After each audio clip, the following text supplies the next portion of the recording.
Welcome back to the PFC Podcast. The views and opinions you are about to hear are the speakers and do not necessarily reflect those of anyone else. Now on to the podcast. Welcome back to the PFC Podcast. This is Dennis, and today I'm with my favorite ICU doc. How you doing, Doug? I'm doing great, Dennis. Thanks for having me on.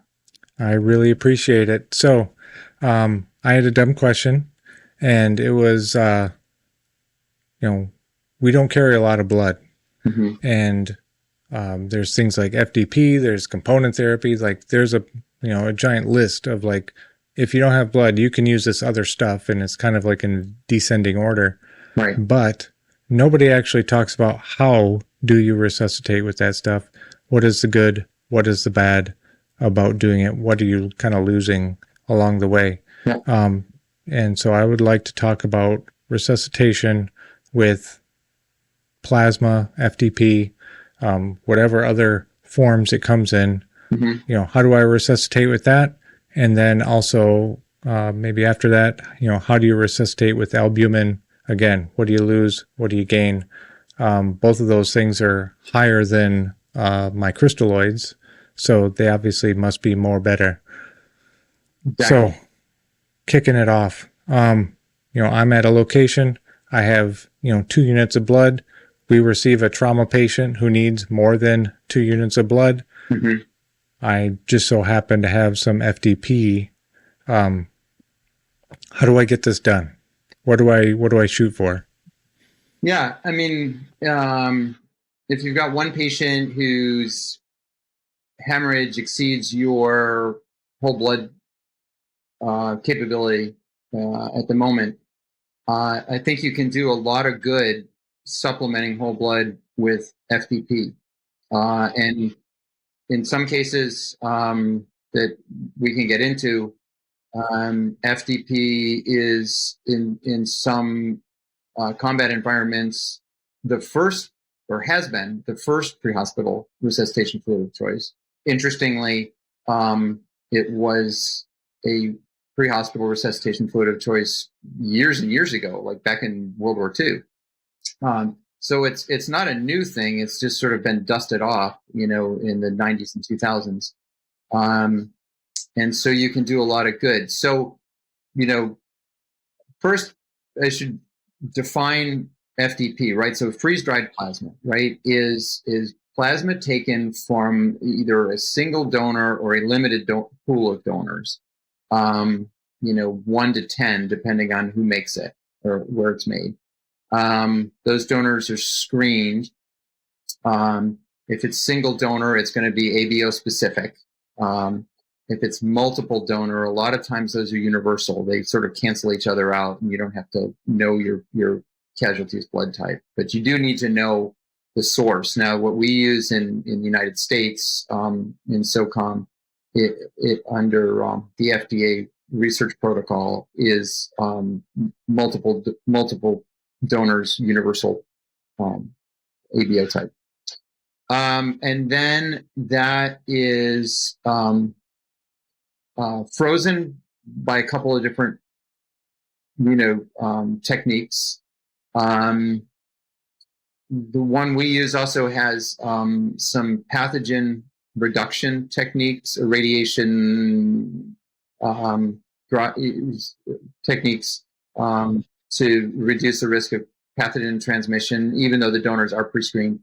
And then it's stored, I believe everything now is still stored in bottles for reconstitution. The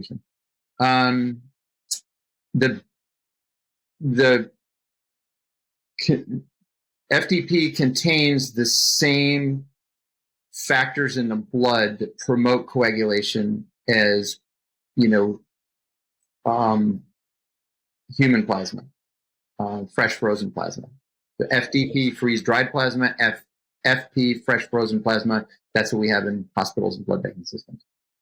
When thawed or reconstituted, you've got all your clotting factors, which basically call the platelets and the fibrinogen to action to form clots, right? They're your bugle call, right? Come to the fight, boys. And then there's some fibrinogen in there as well. which is an essential, breaks down to fibrin, which cross-links platelets to form a clot. What you're lacking versus whole blood is oxygen carrying capacity, right? Because you're no red blood cells, and platelets.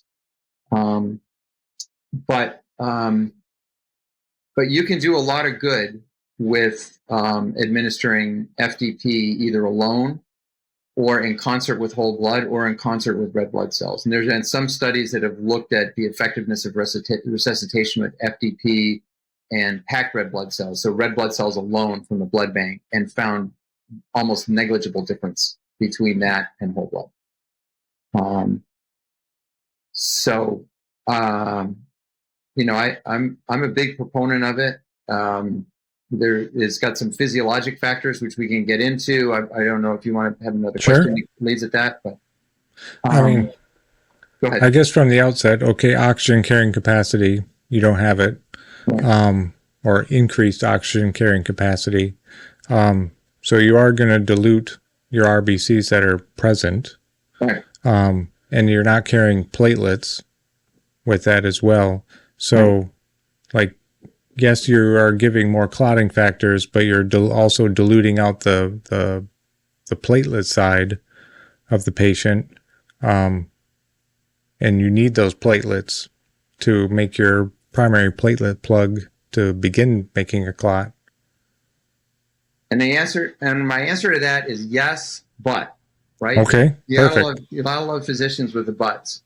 The but is revolves around an aspect of physiology of trauma that we're only recently gaining an appreciation for, and that is that I'm going to say what it is, and I'm going to explain it.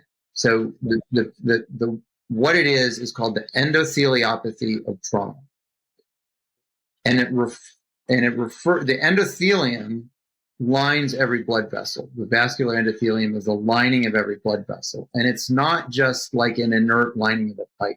It is a living, breathing, cellular structure that's got dozens, if not hundreds, of mediators, both for coagulation, for anticoagulation, because if you have to have a way of keeping all of these circulating procoagulant factors, fibrinogen, clotting factors, platelets, from just clotting willy-nilly. And a big part of that is substances that line the interior of the blood vessels, the vascular endothelium. And then inflammatory mediators, usually buried deeper underneath the endothelium.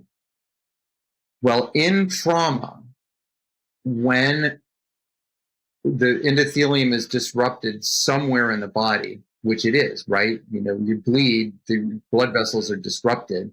If the blood vessel is disrupted, the endothelium is disrupted. When the endothelium is disrupted, you expose everything underneath it into the bloodstream.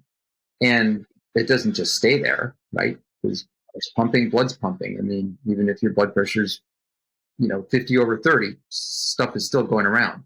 So all of those factors circulate in the body, and guess what? They interact with the endothelium everywhere else in the body.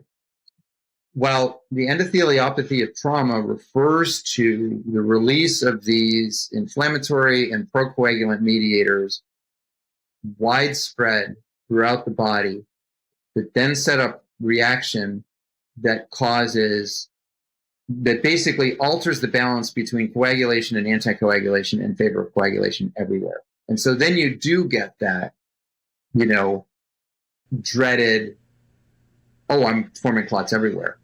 Okay. Is that like DIC? Yeah, except it's not bleeding and clotting. It's really just clotting and clotting. It's similar, but it's like clotting and clotting.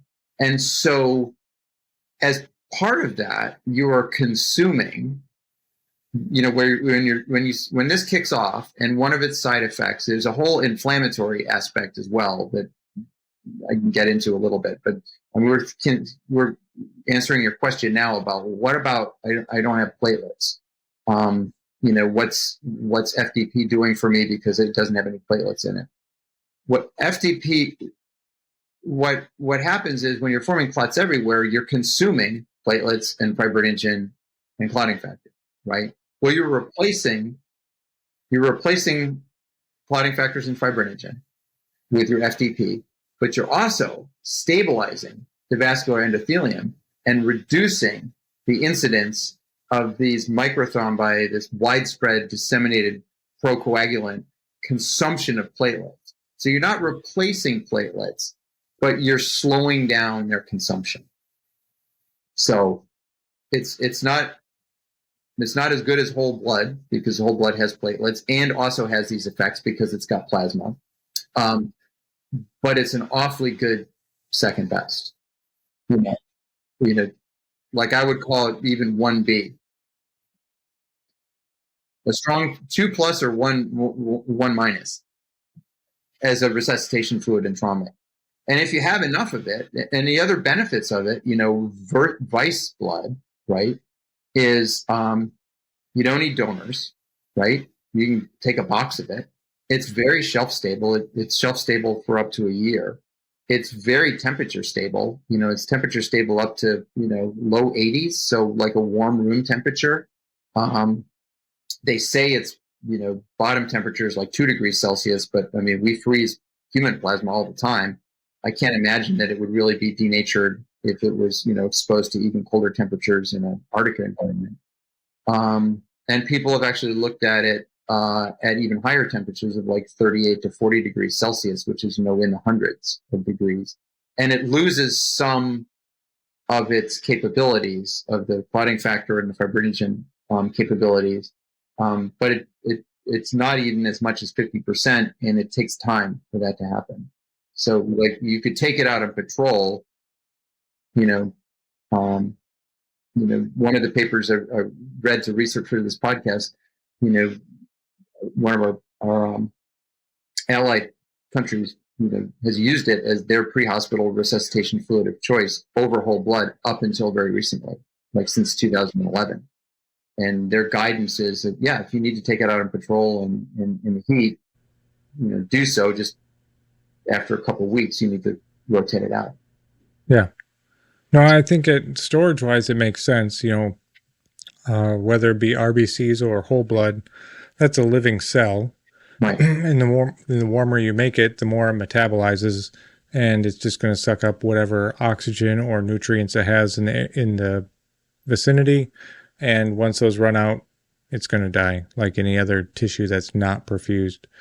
FDP, I don't really think of any cells in it, but you have like enzymes and proteins and things that could be denatured. Correct. But that's much higher temperature than just elevating a temperature to where the cell would just function. Right. Okay. Yes, I got it. All right. Now back to what we're talking about stabilizing the endothelium. Mm-hmm. Is it because of like its ability for acid-base balance that's helping control this? Or is it there are enzymes in there that help maintain function?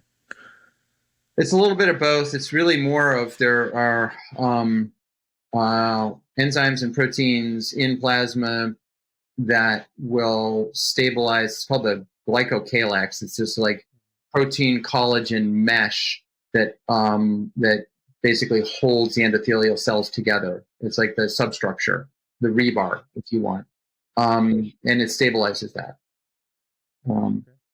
More detail than that, I'm going to have to quote from this PhD paper, and I'm not a PhD, so I don't want to quote on airs. But that's what it does. It's not.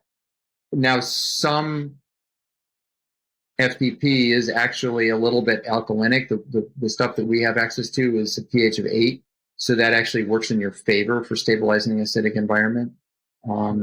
But it's more than that. There are enzymes and proteins in plasma, FTP, and there's also liquid plasma. By the way, there's room temperature liquid plasma. But that does not have the storage benefits. That's like a 30-day storage at room temperature. So pretty much like your blood. Yeah, it's not much better, really. It's not for, it doesn't really have the great shelf stability and storage duration that FTP does. Okay. So let's talk about actually using it. Occasionally a lucky guest will get to reconstitute some expired FTP, and it's kind of not really that impressive once you've done it. Right. But like, how do we kind of get this done? Okay, so we've reconstituted or we thawed it out or whatever it is. We've now have liquid plasma to administer to a patient. Yeah. Do we just target the same goals? I mean, essentially try and get his pressures up, his urine output up. Yeah. Do we have to adjust fire in any way?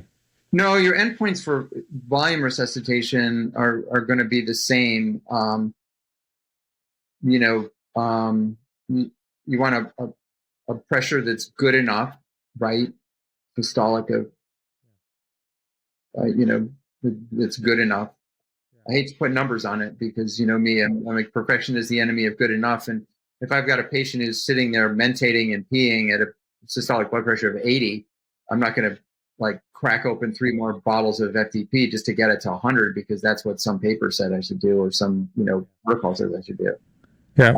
And the other side of that coin, you could be at 100 and he's not mentating and he's not peeing and you probably need to push it a little bit higher. 100%. Or there may be something else going on, right? You may have a brain injury. You may have, some sort of encephalopathy. So yeah, exactly. But no, as far as, volume, now the one thing is it's hard, it's a little harder to flow. So we talk about it going through IOs, but you really need an IV to get it to flow. I think that's the only big difference between that. And you don't have the advantage of it being in a plastic bag that you can squeeze to optimize your pressure. You're in a glass bottle. All of the available FTP products currently are in glass bottles. So you don't have that advantage. Now there are a bunch, we read a great review article prepping for our talk, very recently written to talk about, I think, as many as 8 ongoing FTP manufacturing research efforts going on that will be in plastic bags, but those are ways down the pipe. So you need a good IV. Well, you need a good IV. So large bore catheter, yeah. I would say at least at minimum an 18, if not a 16 18, yeah. or a 14. 18 would be good. 18 would be good. Also, you need to have a vented IV tubing. Correct. Or you're going to have to create your own, which can be a little bit of a trick with your putting your catheter through the bottle or through the rubber top of the bottle. Yeah. So you can vent it. Because you're not going to be able to use a pressure infuser on your glass bottle. You're not, but as we're talking, I'm thinking about my favorite, MacGyver medical instrument. One of my favorite MacGyver medical instruments is a 60cc syringe. And if really all you have is an IO, or you don't have tubing, you can keep spiking that bottle, as long as you're swirling it and keeping it reconstituted. Keep spiking that bottle with a 60cc syringe and then pushing it through that. And then you do have a pressure infuser and you don't need a vented tube. And, I think probably 4 or 5 of those will empty the bottle. So.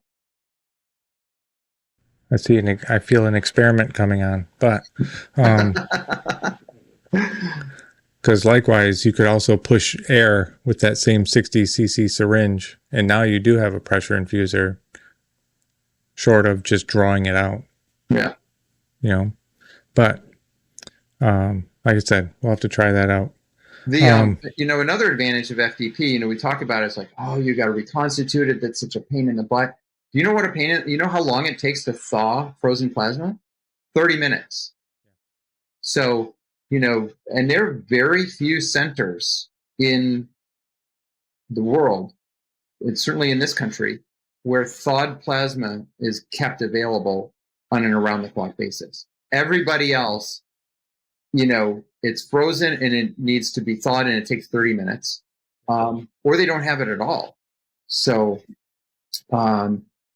FTP really, from an inconvenience standpoint, might seem a bit inconvenient, but it's not, compared to the plasma that's blood bank.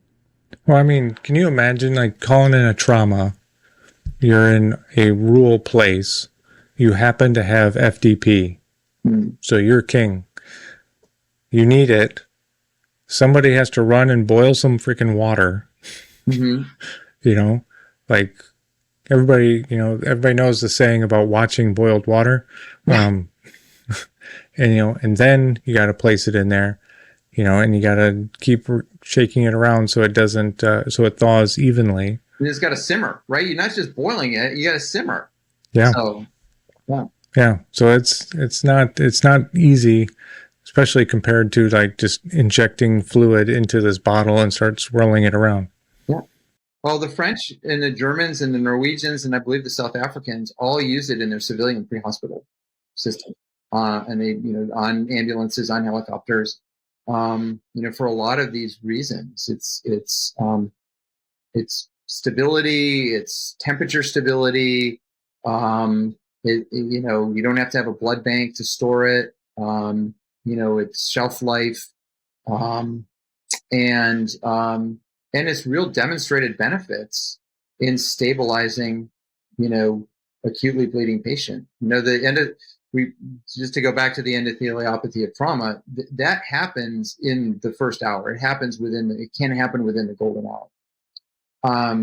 And so, getting plasma or getting whole blood to help stabilize that and prevent it from getting off the rails in the pre-hospital setting is becoming a recognized, vitally important role of pre-hospital blood and blood products. And if it's allowed to go unchecked, patients do worse. They need more blood. They bleed more. They have longer ICU stays. They die more. So it's not a hypothetical, PhD, physiology project. It really happens and it really affects outcomes. So, I mean, that being said, would it be valuable to, I won't say forego giving blood, but maybe alternate blood FDP? Yeah, I mean, if you have the blood, I would say use it. And certainly in a hospital system where we have the blood, we use it. But if you don't, the scenario like you talked about, with, only 2 units of whole blood and a box of FDP, what I would probably do based on the research and the recommendations from, the JTS and the Trauma Society is whole blood definitely has its benefits early. In our ICU and our ED, we give the first 2 units of blood, whole blood, right away. That's what the first they get. And then we either go to type-specific whole blood or we go to products, depending on how much supply we have. So I would give that right away, and then if you need more, I'd give you FDP.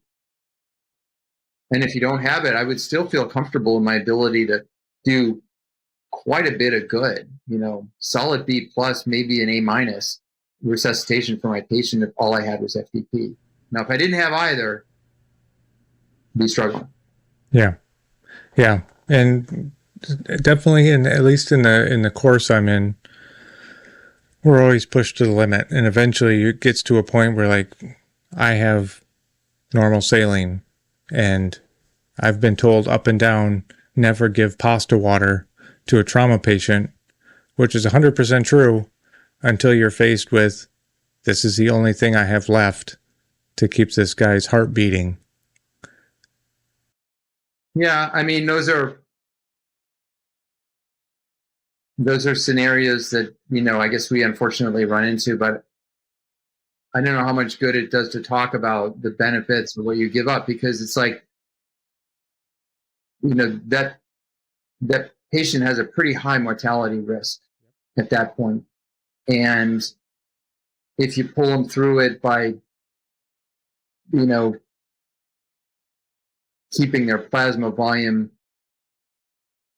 stented open with crystalloid, I mean, did you do that, or is that their genetics that did it, or is there a higher force that is looking out for them that day? I don't know. I'm honestly good with either of those answers. Right.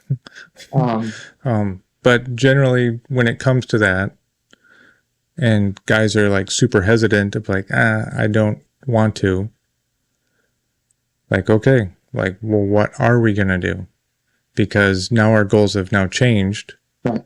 We can't resuscitate to what we wanted. Essentially, Right. now you have to adjust fire. I wouldn't say, I mean, potentially palliative care is the thing you need to be doing. But if it's the decision, like we need to continue, essentially you're just staving off cardiac arrest. And if his pressures go low, we have to not push it too high. And we have to run this tiny little line. Yeah, like I said, a lot of these scenarios in combat medicine, and rural medicine, and disaster medicine, they get there. And, we consume a lot of oxygen talking about what about crystalloids, or what about this crystalloid, or what about albumin? And it's like, honestly, if you've got a patient who needs damage control resuscitation and you don't have blood, at a certain point, you're going to be faced with a decision of like, am I going to triage this patient to expectant or do have palliative care discussion with the team and the patient if they're alive, or am I going to consume crystalloid and because it's the only bullet I have in the clip, and I'm going to fire it, and if it hits the mark, great, and if it doesn't, I know my chances weren't good. And that's, I think, about all the oxygen you need to consume talking about that, because that's where you're at. Yep.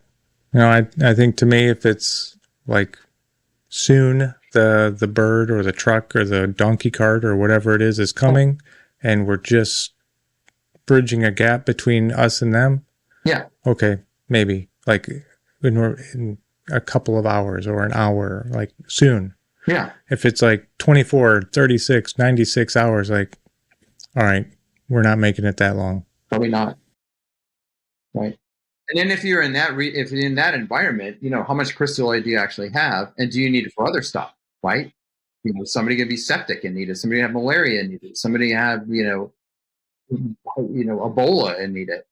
So or burns and need it. Right.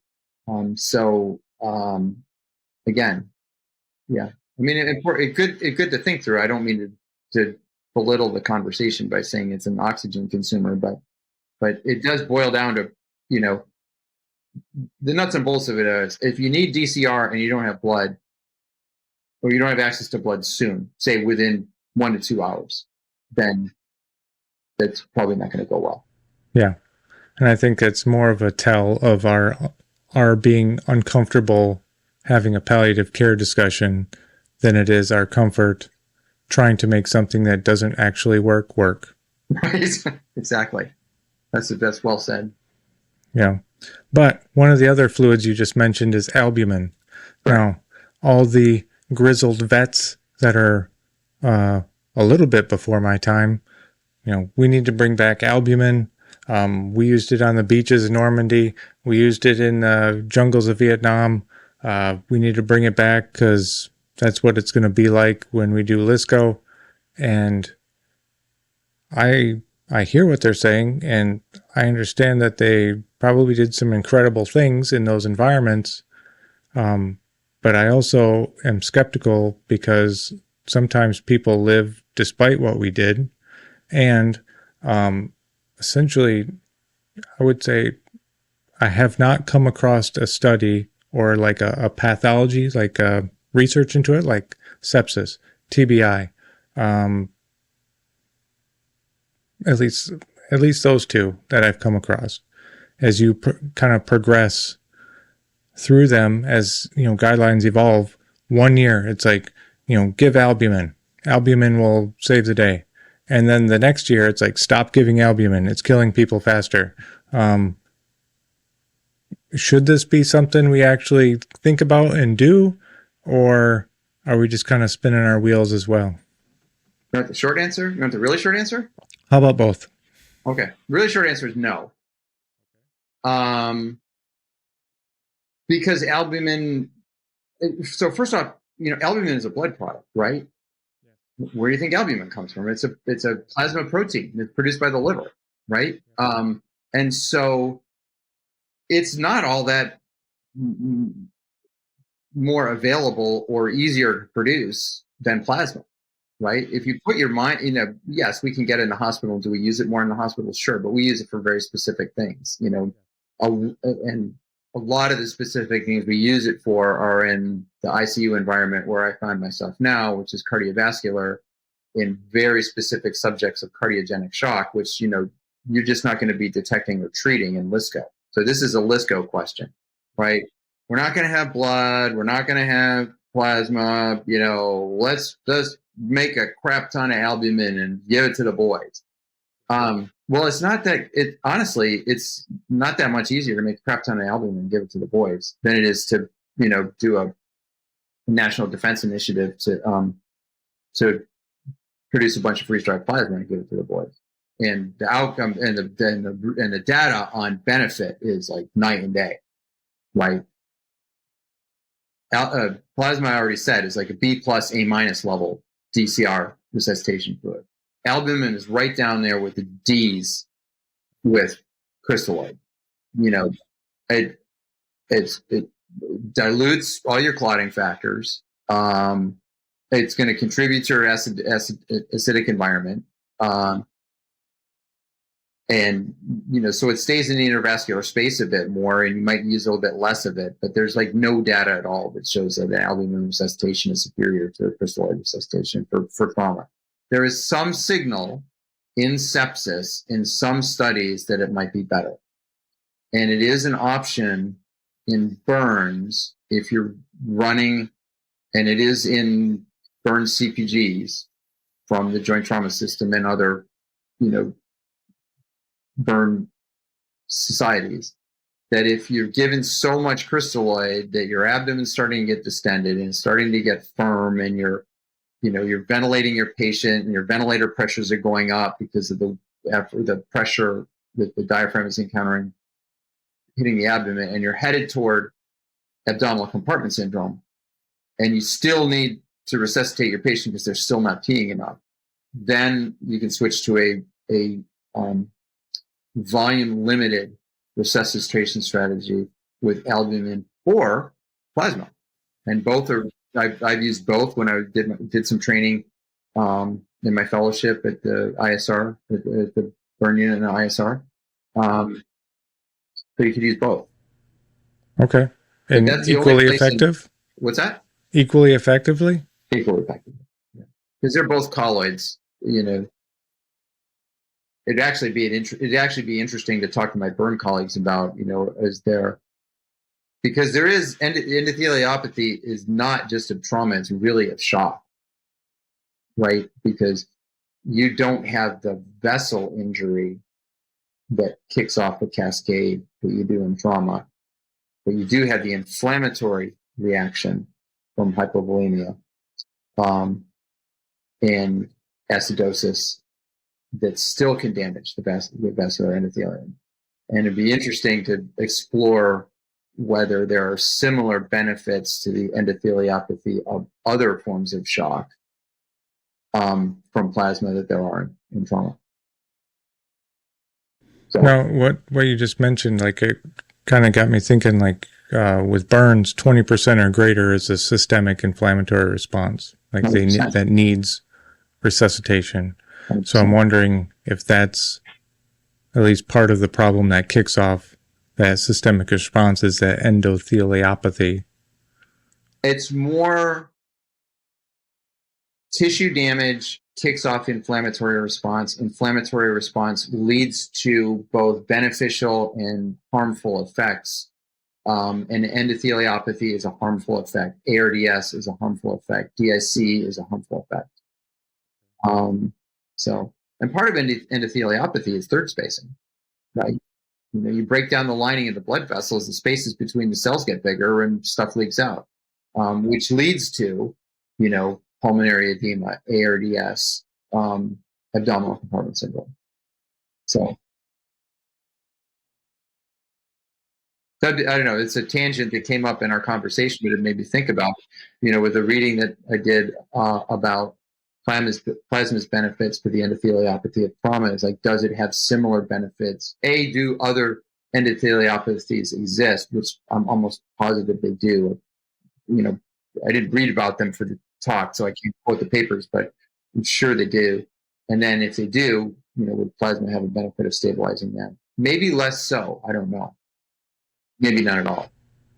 Well, I imagine they all have now I'm nerding out, but you see it in multiple forms of shock. There's definitely has to be a common thread that kicks it off. Right. I mean, the systemic inflammatory response is present in all forms of shock, right? Because it doesn't matter whether your tissue injury is due to trauma, whether it's due to hypoxia, right? Cardiogenic, obstructive shock, or to toxicity from, bacterial endotoxins or, toxic weapons of war, or toxic exposures, industrial exposure. It doesn't matter what the tissue injury is due to, that sets off the inflammatory response. There's something I was going to say. Oh, back to albumin. So I still come back to, these two fluids, brought them up for the podcast. If I just carry FTP, right? Because it's going to have a lot of benefit in trauma, in damage control resuscitation. And if you really need it for burns, it's going to be, one of the two recommended fluids for burns. So why carry something that has only like single use, that has a lot of weight in cube, right? Because albumin comes in glass bottles too. Albumin doesn't come in bags. There's a lot of weight in cube and it's only single use. It doesn't really seem to meet our mission very well. No, that makes absolute sense. And like you mentioned, albumin, just because it's a colloid and depending on the concentration, it can be very hypertonic. Mm-hmm. It's going to spike your acidosis side, which then go ahead and kicks off your, or at least is part of that lethal diamond. Right. And my feelings about pH, right? I've once on a podcast many moons ago, you asked me if I could only have one lab, what lab would it be? And I said pH, and I thought you were going to fall off your chair because everybody's expecting me to say lactate. No, I thought you would say sodium. But really? Okay. No, pH. Because pH there's a real so what to acidosis, right? It has all sorts of coagulopathic harms that we know about. Your heart doesn't squeeze as hard in an acidic environment. Your blood, your cardiogenic shock, if you don't have it, now you do. And if you have it, it's worse. Your distributive shock, if you don't have it, now you do, because your arteries don't squeeze as hard. And guess what? Below a certain pH, none of the pressors that you would have access to will work. So acidosis is not your friend. Yeah. I mean, I see it, and I don't have nearly the lab capability that you guys do, but you can absolutely, you can see the effects when we get into surgery. We're doing debridements and things like that. The patient just like constantly just leaks and leaks and leaks and leaks. And it's always just a combination of, one, they're on the cold side, and that's a fight in itself to get them warm again, but they're also acidonic because we haven't fixed that problem, right. And so like it's just a visual representation of that lethal diamond. It's the guy just constantly leaks. Yeah, I don't know. That's my opinion of those two fluids and the rationale in favor of FTP. And I think, I came away from the research for this talk, even more convinced that we should have broader access to FTP. It should be, and I guess I did talk a little bit about history. So FTP was used in World War II, and manufactured in the US, and then manufactured was discontinued.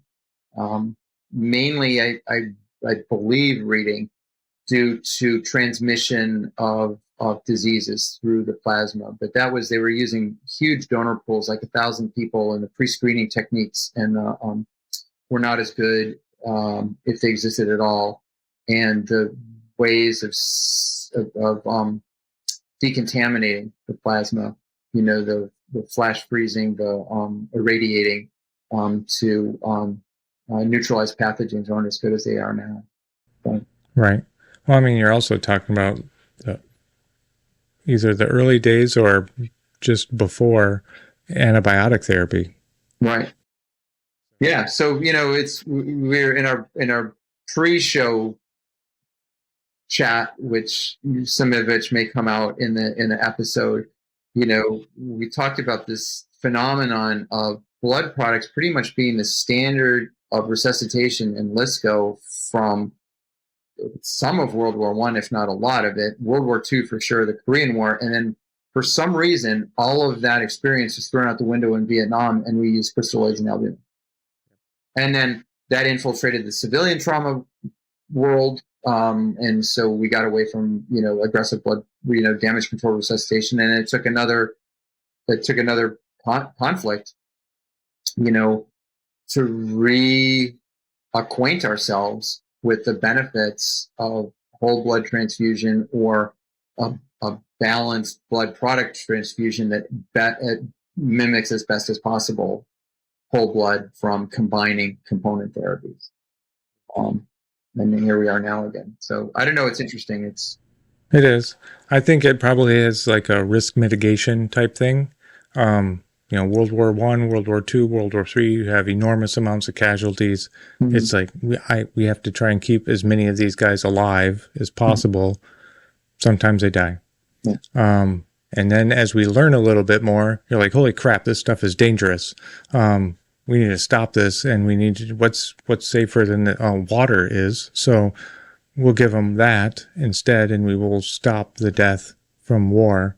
And turns out that's not really true. We'll save the really risky stuff for the providers. Hopefully they get there in time. And now we're back to like, we need to be pushing the actual life-saving stuff closer to the front when it's needed. Right. I think. Yeah. And, rather than look for other stuff to be available, should, God forbid, LISCO break out, we need to make blood products more available. I think we should push for other forms of dehydrated blood products. There's research that, the holy grail is dehydrated red blood, and it just hasn't happened yet, but not for lack of trying. I think there's not too far away from dehydrated cryoprecipitate, which is very fibrinogen rich. Platelets are probably another thing. So that would be, keep funding those efforts unless they really lead to futility. And then, big blood banking drive, blood drives, just like we had in World War II with the posters and the radio ads and, and just ship it over there because DCR works. You can't keep everybody alive with DCR and delayed surgery, but you can keep a lot more people alive than without DCR. Absolutely right. I think that's a perfect place to stop. Again, thank you, Doug. I really, really appreciate you coming on. I was always glad to be here, and thanks for an engaging topic. I was scratching my head a little bit about where this was going to go, but you never know when I ask you a question. 100%. So you keep me on my toes, and I learned something, and hopefully was able to impart something that will be of use to our medics and our audience. And if nothing else, the bottom line is you should feel really confident in your ability to do high quality DCR, high quality, high volume burn resuscitation if you have access to plasma or freeze-dried plasma. And you're doing way more than the minimum. Nice. Okay. Perfect. That's it for today's podcast. Make sure to go to our website, www.prolongedfieldcare.org. Check out our free downloads and a ton of other helpful information. Grab a bag of our fresh roasted PFC coffee, links in the description below, and stay on the bleeding edge of combat and austere medicine. This is Dennis for the PFC Podcast, out.